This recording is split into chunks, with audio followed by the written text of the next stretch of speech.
Bismillahirrahmanirrahim. Assalamualaikum warahmatullahi wabarakatuh. Balik lagi kita di channel Sumber Dakwah Official. Kembali lagi dukun politik. Yaitu tentunya kalian pasti tahu kalau sudah dukun politik, yaitu Mr. Q. Ini Mr. Q pokoknya menanggapi masalah jet pribadi Mas Kaisang. Karena kemarin Mas Kaisang sudah melapor ke kantor KPK. Nah sekarang agar adil untuk rombongan DFK. Ini sisanya kemarin yang ketangkap kemarin di sosial media, seharusnya melapor juga dong. Nah, jangan ngumpet kira-kira, jangan pura-pura nggak tahu lah. Oke, tanpa berlama-lama langsung kita beli-belinya. Bismillahirrahmanirrahim. Let's go. Ini soal yang VJ dan Kaisang ini kan, saya kan barusan nonton wawancara Hasan Nasbi ya di Unpacking Indonesia dengan Bang Zulfan itu. Kan dia bilang bahwa ini fenomena trial by the press, trial by netizen, gitu ya. Dan juga sebuah sikap yang kok hanya Kaisang gitu, kenapa yang lain enggak gitu ya. Yang lain malah justru yang lebih berhak untuk dipertanyakan gitu ya. Yang lain itu pejabat publik itu. Menurut Mr. Q gimana? Menurut saya ini fenomena misinformasi dan disinformasi. Kenapa? KPK menyebut bahwa yang ikut itu adalah 4. 4 itu kan adalah orang yang dilaporkan dalam kaitannya dengan Kaisang. Jangan disimpulkan bahwa pemiliknya nggak ikut dong. Terlalu nih media ini. Ini kelewatan ini. Ini bukan cuma trial by the press. Ini menurut saya nggak profesional. Masa barang A disimpulkan B. Ya, betul. Keterlaluan ini. Ya itu media kelewatan. Betul. Iya, jadi ini adalah disinformasi, misinformasi dan ketidakprofesionalan dari media yang bersangkutan gitu. Yang kemudian menyebabkan adanya kesimpulan dan persepsi yang salah. Betul. Dan jangan-jangan itu disengaja juga kali. Nah, itu yang kita khawatirkan. Ya, kalau media sosial mungkin kita masih bisa dalam tanda kutip memaklumi. Karena di media sosial itu memang arenanya orang untuk menyebarkan disinformasi, bahkan hoaks gitu. Dan di situ tidak ada mekanisme yang berlaku di pers. Apa mekanisme yang berlaku di pers? Checks and recheck, ya kan? Kemudian cover both side, misalnya begitu. Nah itu nggak ada editor, ya kan? Betul. Ya siapa mau ngomong apa ya itulah yang terjadi. Dan di situ seringkali ada anonimitas gitu. Ngomong-ngomong soal media sosial, menurut saya ke depan harus diwacanakan kepada masyarakat Indonesia bahwa akun media sosial itu harus sesuai dengan identitas resmi loh.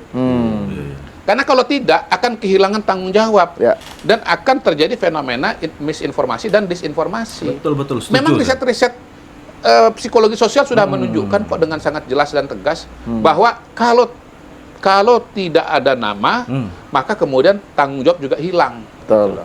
Nah, di pers sendiri kan sudah dipraktekkan itu dengan istilah byline itu. Jadi setiap berita itu ada nama wartawan atau minimal inisial untuk bisa di cross check.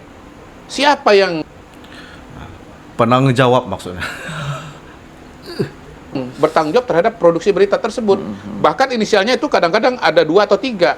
Mungkin ada yang mengumpulkan data, ada yang menulis data, lalu ada editor yang memeriksa berita tersebut sebelum naik gitu loh.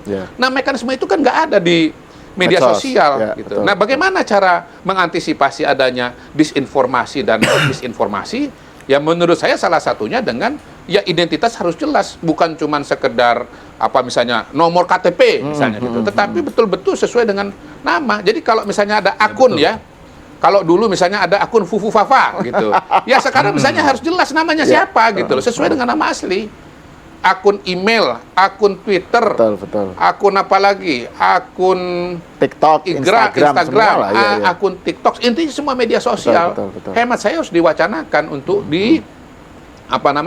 nama resmi sesuai dengan ini akun buzzer Abah dan akun buzzer 16% mulai cenut-cenut ya. KTP gitu. Yang kedua, memang yang namanya platform ini, pemilik platform, pengguna platform, pemilik platform yang punya platform itu harus membersihkan media sosial itu dari akun-akun yang identitasnya tidak jelas, termasuk akun-akun robot. Karena sumber-sumber hoaks itu ada di situ, menggunakan hoaks itu. Jadi menurut saya itu langkah ke depan dan itu pelajaran yang harus kita kita ambil sekarang Ya, ini. betul. Karena berita-berita yang provokatif, yang misinformasi ini itu biasanya banyak diproduksi, dikembangkan, didistribusikan oleh akun-akun yang anonim tadi. Nah terus tadi kan soal tadi itu pernyataan Hasan Nasbi bahwa ini adalah trial by the price by the netizen. Terus juga dia menyatakan soal selektif. Jadi penghakiman selektif. Iya. Jadi hanya Kaisang yang disasar gitu. Ya. Padahal kan banyak Sandil. terungkap bahwa Bu Mega, Ya. Pak Mahfud, Ya. pejabat-pejabat Ya. lain. Bu Mega bukan pejabat tapi kan Oh, pejabat salah. apa BPIP ya? Oh iya, beliau Iya, itu iya, iya. badan pengarah BPIP, ya. BPIP. Ini Mr. Q yang bilang. Tahu kepanjangan BPIP? Apa itu? Badan Pembinaan Ideologi Pancasila. Pancasila. Iya, iya, betul. Harus Iya, menunjukkan iya. nilai-nilai Pancasila. Bahkan kalau termasuk kesederhanaan. Itu. Ya, kalau yang penjelasan Hasan itu bahkan kalaupun toh Hasan bilang kalaupun toh dia nggak pejabat negara, dia kan dulu anaknya adalah menteri. Ya, Menko. Mbak Puan kan sekarang Ekstra. DPR gitu. Iya. Jadi kasusnya mirip dengan Kaisang Iya. gitu. Nggak mirip. Bukan, tapi Nggak mirip. Karena Kaisang bukan pejabat negara. Oh iya, betul. Kalau Ibu Malah nggak Mega mirip. itu pejabat negara. Betul. Ibu Mega itu menerima hak-hak yang melekat pada pejabat negara. Dan Kaisang sama menerima sekali nggak, gaji. gitu. Ya. Saya nggak tahu kalau soal mobil ya. Yang pasti Ibu Mega itu menjabat dengan kepres. Ya, betul. Ada dua betul. kepres yang keluar untuk beliau sebagai pembina BPIP dan sebagai Dewan Pengarah BRIN, Badan Riset dan apa? BRIN itu apa? Badan Riset I-nya apa? Lupa saya. Nasional. Iya. Ilmu N-nya pasti pengetahuan. nasional. Ilmu pengetahuan nasional. Itu, dan dua lembaga ini berdirinya berdasarkan peraturan presiden. Beda kalau Bu Ya, Mega ya. itu kalau ngisi form, ini formnya sesuai. Karena pejabat negara. Oke, Kalau oke, Kaisang oke. tadi nggak sesuai. Ya, Bu Mega tuh nggak perlu dalam mencantum dalam kurung. Ibunya Menko Kesra, ibunya Ketua DPR, nggak perlu. Nggak perlu, ya. Langsung aja tulis Ketua Pengarah BRIN, Ya. ya kan? Ketua Pembina BPIP. BPIP, ya, Gitu. betul. Jadi sebetulnya yang harus dikirimin surat pada hari ini adalah Ibu Mega. Nah, Puan. iya. Dan Pak Mahfud MD. Pak Mahfud itu dikirim. Ya. Karena beliau masih Menko Polhukam. Waktu kan saya lihat itu beritanya itu, naik pesawat private jet. Oleh lagi. Pesawatnya Pak JK. Oke. Kelompok 16% mulai ketar-ketir. Katanya pesawat Pak JK gitu. Saya sering. Nah sekarang kan disoal, Mas Kaisang itu bolak-balik naik pesawat sama temennya itu. Lah Pak Mahfud bolak-balik. Ya kan? Dan Pak Mahfud waktu bulan November 2023 itu kan masih pejabat negara itu setahu saya. Belum ditetapkan sebagai calon presiden ya. Betul, Ya tapi betul. nggak tahu lah, nanti dicek aja lah. Ya. Ya, daripada saya diklarifikasi oleh Pak Mahfud. Kodari saya udah bukan pejabat negara, saya udah mengundurkan diri. Ya dicek aja lah. Ya. Bisa aja lah. Terus gini, ada juga yang tapi kan kalaupun toh itu gratifikasi, kan itu gratifikasi yang boleh. Jadi ada klasifikasi gratifikasi. Saya nggak tahu itu. Gratifikasi yang baik dan gratifikasi yang tidak baik. Iya, itu kembalikan saja kepada penegak hukum. Ini Kaisang ini kan datang ke KPK karena dia minta kesimpulan dari KPK. Ini gratifikasi Ini atau bukan? gratifikasi Ya. atau bukan? Ya, betul. Kalau ini gratifikasi, berarti Kaisang harus membayar biaya perjalanan dari Amerika dari Indonesia ke Amerika itu gitu. Yang ini saya baca di media juga ya. Kalau bicara tiket pesawat ya, komersil itu 90 juta rupiah gitu. Ya kita nggak tahu nanti apa disuruh bayar 90 juta atau suruh bayar berapa kan gitu kan. Ya. Cuman kan kalau namanya nebeng kan nggak ada tiketnya. Betul. Gratis tuh malah. Iya, kan akhirnya kita harus menunggu kesimpulan dari KPK ini gratifikasi atau bukan gitu. Tapi kalau sampai nanti KPK mengeluarkan kesimpulan bahwa ini gratifikasi atau bukan gratifikasi, maka KPK juga harus proses nama-nama yang tadi dianggap sebagai pejabat negara dan naik pesawat private jet itu gitu. Ya. Nah, untuk informasi kepada KPK, ini saya punya informasi nih sebagai warga negara. Tolong HP saya coba sini. Nggak apa-apa nih, direkam aja ini. Gitu. Ini pokoknya senang banget lah pokoknya malam ini ya.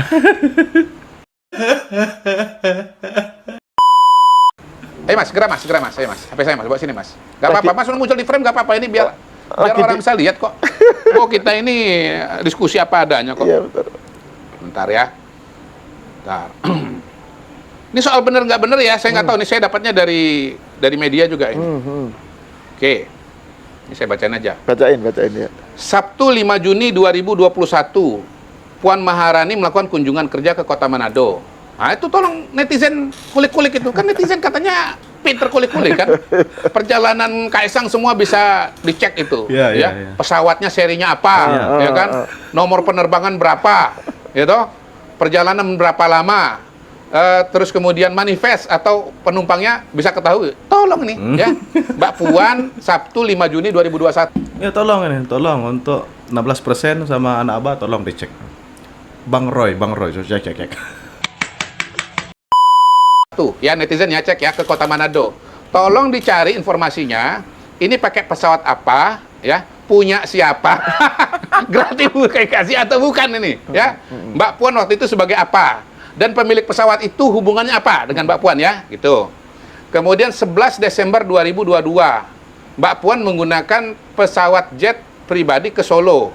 Nampak Ganjar Pranowo yang masih menjabat sebagai Gubernur Jawa Tengah menyambut kedatangan Puan. Nah, itu. Tolong, kali ini 11 Desember 2022, pesawat apa, seri berapa, isinya penumpang siapa, ya, Mbak Puan sebagai apa, dan pemilik pesawat sebagai apa? Ada gratifikasi atau tidak? Ini saya ulang-ulang. 22 Januari 2023. Yang ketiga ini, yang ketiga. Mbak Puan kembali menggunakan pesawat jet pribadi dan mendarat di Bandara Adi Sumarmo untuk menghadiri acara Jalan Sehat Porseni Nahdlatul Ulama. Ya, saya ulang ya. Pesawat jenis apa, ya, nomor penerbangan berapa, isinya siapa, Mbak Puan sebagai apa, pemilik pesawat sebagai apa. Gratifikasi atau bukan? Harus adil lah, catat tuh. Ini harus dicek ini. Kemudian 10 Februari 2024, Ketua Umum PDI Perjuangan Megawati Soekarno Putri bersama Puan juga menggunakan jet pribadi untuk menghadiri kampanye Ganjar Mahfud MD 10 Februari 2024. Pesawat jenis apa? Penerbangan nomor berapa? Isinya siapa? Mbak Puan sebagai apa? Bu Mega sebagai apa? Ya. Dan siapa pemilik pesawatnya? Apa hubungannya? Ada gratifikasi atau tidak? Ini saja KPK udah bisa keluar 4 surat nih. Menurut saya sekarang bolanya itu bukan di Mas Kaisang lagi. Karena apa yang dituntut dari Mas Kaisang sudah Mas Kaisang jalankan. Beliau melakukan klarifikasi walaupun sekali lagi dia bukan pejabat negara. Yang form tersedia di KPK aja nggak cocok.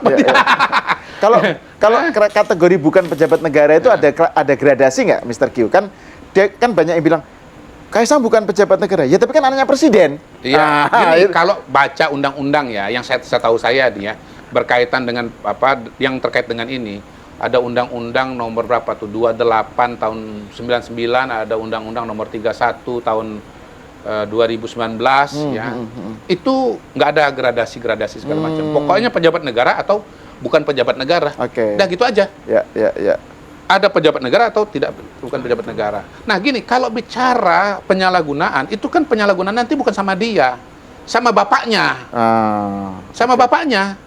Itu bukan sama dia, tapi karena dia bukan pejabat negara. Betul. Tapi kalau Ibu Mega, Mbak Puan itu memang pejabat negara, bisa langsung, nggak perlu muter-muter ke London, ke Bangkok, ke apa namanya ke Brisbane segala macam, nggak perlu, langsung aja. Gitu. Jadi sekarang bolanya nih KPK ini bukan di Kaisang lagi, Kaisang udah datang. Kesimpulannya apa nanti terserah KPK. PR KPK pada hari ini adalah kepada pejabat-pejabat atau yang sekarang mantan pejabat tapi pernah pejabat dan naik pesawat private jet. Itu yang harus dikulik oleh netizen sekarang ini. Jangan ngulik Kaisang lagi ya. Jangan ngulik Kaisang lagi ya. Loh iya. Ini kalau netizen ini benar-benar konsisten. Ya, betul. Ya. Wahai netizen, kalau Anda konsisten ya, sekarang kalian harus kulik tuh para pejabat negara yang memang terbukti naik pesawat private jet itu, naik VJ itu. Dengan begitu adil dalam pikiran ya, sejak dalam pikiran. Adil dalam pikiran, adil dalam tindakan. Betul. Kalau netizen nggak ngulik-ngulik itu, apalagi tanggalnya sudah saya kasih. Berarti apa yang tadi pada Mas Kaisang ini betul-betul trial by netizen dan trial by the press. Iya. Ini pokoknya para profesor, para kaum yang merasa intelek sebenarnya tidak menunjukkan atau tidak memberikan contoh yang selayaknya dipertontonkan oleh masyarakat umum tentunya. Dan betul sekali kata Bang Mr. Q, Bang Mr. Q, betul sekali kata Mr. Q. Nah itu seharusnya untuk netizen atau pokoknya yang anak abah sama kaum 16% harus adil dong. Ini untuk netizen harus dicek itu sudah beliau beberkan data data yang orang-orang pernah menaiki jet pribadi. Sampai tanggalnya pun beliau beberkan. Apalagi mereka masih menjabat sebagai pejabat publik. Nah, itu pokoknya yang kemarin yang debat semalam Bang Roy Suryo, nah itu harus juga itu dicatat itu. Bang Roy Suryo tolong ini Bung Kadari sudah memberikan beberan atau bocoran catatan tanggal sekian dan kapan. Tolong dicek. Nah, saya akhiri pokoknya kita harus adil, harus cerdas, jangan mau kita terhasut rombongan DFK ini. Terus saya teringat-ingat masalah DFK ini. Pokoknya terus barbar, membabi buta, terus menyerang keluarga Pak Jokowi. Karena gagal kemarin mengadu domba Pak Jokowi Pak Prabowo, terus mengadu domba Mas Gibran dengan Pak Prabowo, sekarang Mas Kaisang terus itu TSM kalau menurut saya sangat terstruktur, sistematis, masif serangan dari 16% dan anak abah ini. Itu jelas sekali. Dah saya akhiri pokoknya. Tetap jaga persatuan Indonesia, jangan mau kita terpecah belah, jangan mau kita diadu domba. NKRI harga mati. Dan tentunya tetap kawal kemenangan Pak Prabowo dan Mas Gibran. Wabillahi taufiq wal hidayah. Wassalamualaikum warahmatullahi wabarakatuh.